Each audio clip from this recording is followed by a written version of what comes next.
Assalamualaikum warahmatullahi wabarakatuh. Kami dari kelompok 4 akan menerangkan materi terkait dengan penelitian fenomenologis dan historis dalam pendidikan IPS. Adapun anggota dari kelompok 4 diantaranya Melki, Revina, Lulus, dan Muhammad Nurizki.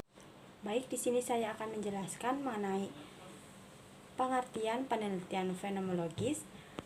Fenomenologi secara bahasa berasal dari kata Inggris yang berarti phenomenon dan Yunani phenomenon, yaitu apa yang tampak.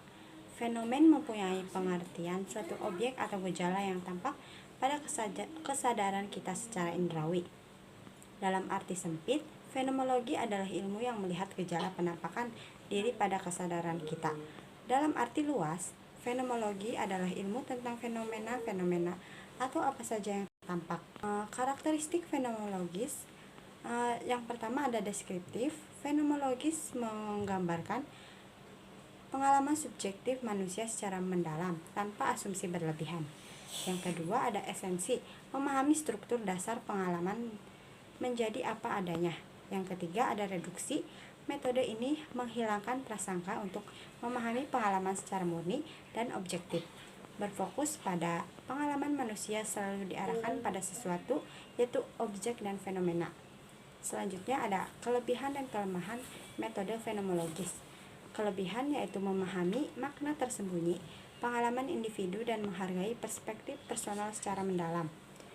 Kelemahannya, subjektivitas tinggi, sulit digeneralisasi, dan membutuhkan waktu serta kepekaan analisis yang besar. Untuk yang pertama yaitu penelitian historis.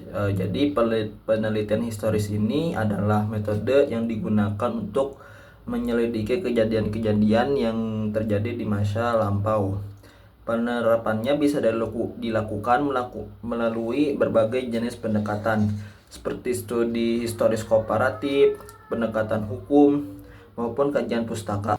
Tujuannya yaitu untuk merumuskan pola umum dan menyusun kembali peristiwa lampau melalui proses sistematis yang mencakup pengumpulan data, evaluasi kritis, verifikasi informasi, serta penyusunan sistematis dari berbagai bukti yang dapat memperkuat fakta dan menghasilkan kesimpulan yang valid. Selanjutnya yaitu kelebihan dan kekurangan metode dari penelitian historis ini. Untuk kelebihannya sendiri ada yaitu mengungkap peristiwa masa lalu yang tidak terjangkau oleh metode-metode yang lain. Yang kedua yaitu menyediakan wawasan mendalam tentang konteks sosial, politik, dan budaya.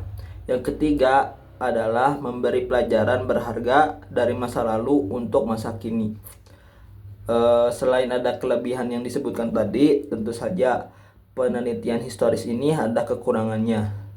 Kekurangannya itu adalah yang pertama keterbatasan sumber dan akses data. Yang kedua subjektivitas peneliti dalam interpretasi. Yang ketiga sulit membuat generalisasi dari kasus-kasus yang unik.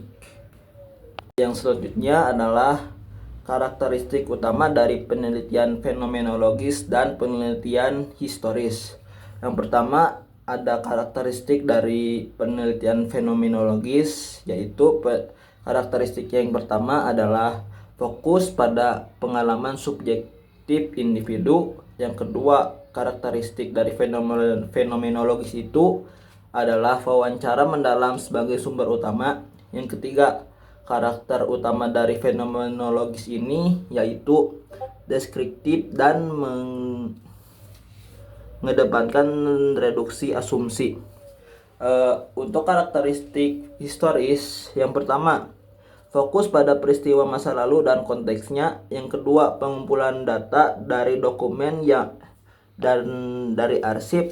Yang ketiga, dari karakteristik utama historis ini yaitu menekankan objektivitas dan kritik dari sumber itu. Terkait persamaan penelitian fenomenologis dan historis.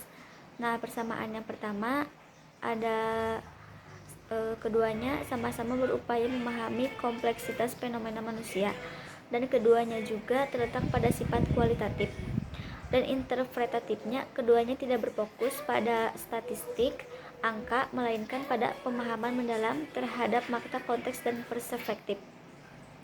Nah, persamaan yang ketiga itu ada fenomenologis dan historis menekankan pentingnya interpretasi oleh peneliti. Lalu yang persamaan yang ketiga ada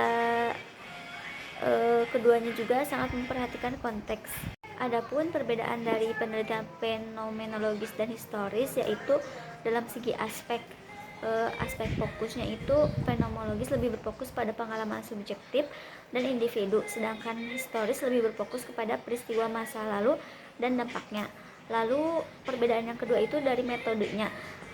Jikalau fenomenologis menggunakan metode wawancara mendalam atau observasi, dan sedangkan historis itu menggunakan metode dengan mencari dokumen, arsip atau artefak. Nah, perbedaan ketiga dari fenomenologis dan historis ini yaitu dari segi tujuannya. Tujuan dari penelitian fenomenologis itu memahami makna pengalaman, sedangkan dari historis ini memahami konteks dan sebab akibat sejarah. Lalu analisis dari penelitian fenomenologis ini menggunakan analisis temukan tema dan esensi pengalaman, sedangkan penelitian historis lebih kepada analisis konteks sosial, politik, dan budaya. Penerapan penelitian fenomenologis dan historis dalam pendidikan IPS. Fenomenologis memahami pengalaman belajar siswa dan guru untuk mengembangkan kurikulum yang lebih empatik dan kontekstual. Dan yang kedua, historis mengkaji evaluasi kurikulum dan kebijakan pendidikan IPS dari masa ke masa sebagai dasar perumusan kebijakan baru. Yang terakhir, manfaat kedua pendekatan saling melengkapi untuk membangun pendidikan IPS yang relevan dan responsif terhadap kebutuhan masyarakat dan siswa. Kesimpulan penelitian fenomenologis dan historis adalah pendekatan kualitatif yang penting dalam pendidikan IPS. Fenomenologis melakukan pemahaman pengalaman subjektif, sedangkan historis menelaah peristiwa masa lalu secara sistematis dan kritis. Keduanya saling melengkapi dalam memberikan wawasan mendalam dan kontekstual yang dapat memperkaya pengembangan kurikulum dan strategi serta pengalaman nyata. Baik, mungkin hanya itu yang dapat kami sampaikan. Kurang-kurangnya mohon maaf. Terima kasih sudah menonton. Wassalamualaikum warahmatullahi wabarakatuh.